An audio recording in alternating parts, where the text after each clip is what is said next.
उत्तर प्रदेश के हाथरस में भोले बाबा के सत्संग के बाद भगदड़ मच गई। कुचलने से दैनिक भास्कर के अनुसार अभी 122 लोगों की मौत हो गई है। मरने वालों में ज़्यादातर महिलाएं और बच्चे थे। कई लोगों की इतनी हालत गंभीर हो गई है, ऐसे में मृत्यु की संख्या और भी बढ़ सकती है।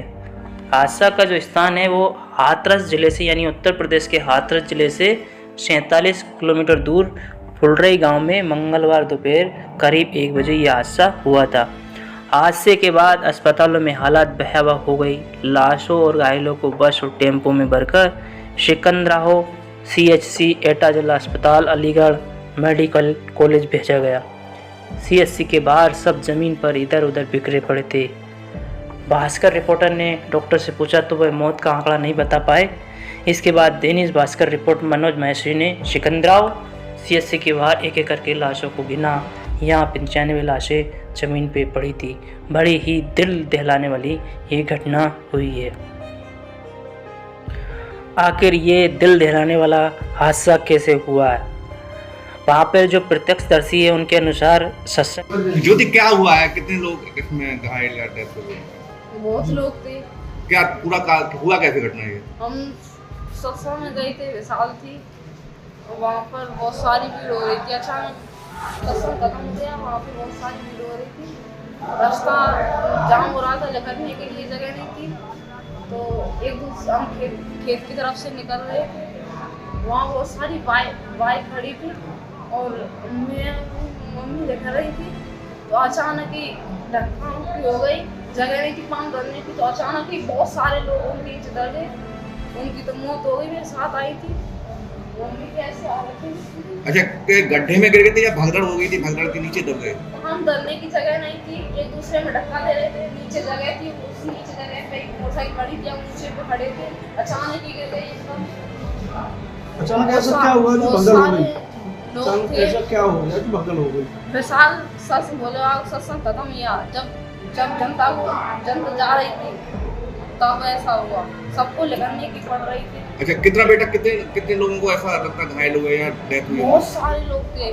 बहुत सारे लोग हैं है कि बहुत ज़्यादा पब्लिक थी और व्यवस्थाएं कम थी और अचानक बाबा के पैर छूने के लिए लोगों की एक तरह से भीड़ लग गई और एक गड्ढा होने के कारण भगदड़ मच गई। भगदड़ में ज़्यादातर जाने महिलाओं और बच्चों की गई, क्योंकि जो एक बार ज़मीन पे गिर गया वो उठ ही नहीं गया और जनता उनके ऊपर से निकल गई। ज़्यादातर डॉक्टर ने बताया कि ज़्यादातर जाने दम घुटने से गई है। तो यही है साथियों, किसी भी कार्यक्रम को अटेंड करने में इतनी भीड़ नहीं जुटाना चाहिए। अगर भीड़ होने की ज़्यादा आशंका है तो पूरी सुरक्षा मापदंडों का ध्यान रखना चाहिए। आखिर इतनी सारी जान जाने का कौन जिम्मेदार होगा? जिनके घर परिवार से जो जाने चली गई वो चली गई, अब चाहे कितनी भी बहस कर लीजिए। आखिर कौन है ये भोले बाबा जिसका सत्संग था? भोले बाबा का असली नाम सूरजपाल है। वो एटा के रहने वाले हैं। करीब 25 साल से वे सत्संग कर रहे। पश्चिम यूपी के अलावा राजस्थान, हरियाणा में भी इनके अनुयायी यानी चाहने वाले। मंगलवार को 50,000 से ज़्यादा लोग इनके सत्संग में पहुँचते। हादसे के बाद अभी बाबा जी फरार हैं।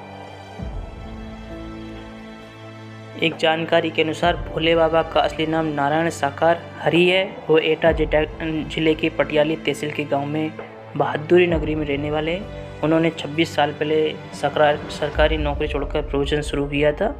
उन्होंने अपने प्रवचन में बताया कि वे गुप्तचर ब्यूरो में भी नौकरी करते थे। साकार विश्व हरि भोले बाबा के अनुयायी पश्चिम उत्तर प्रदेश, हरियाणा और राजस्थान, दिल्ली वगैरह में भी है। तो माय डियर फ्रेंड्स, ये पूरी घटना थी और इसमें जो बड़े बड़े राजनीतिक लोग हैं, प्रधानमंत्री जी ने भी शोक संवेदना प्रकट की, यूपी के CM ने भी की, सभी लोगों ने शोक संवेदना विशेष की। लेकिन हादसा वाकई में दिल दहलाने वाला है। इसमें आगे के लिए सावधानी की यही है कि इतने बड़े जब भी आयोजन हो तो बेकायदा गवर्नमेंट से परमिशन होना चाहिए और सुरक्षा मापदंडों का पालन करना चाहिए। अन्यथा अगर ऐसा नहीं है तो ऐसे कार्यक्रम बिल्कुल नहीं होना चाहिए। लोग घर पे ही सत्संग का आनंद लें। ठीक है, मेरी मृतकों के लिए विनम्र श्रद्धांजलि है। ईश्वर उनके अपने चरणों में स्थान दे। ओम शांति।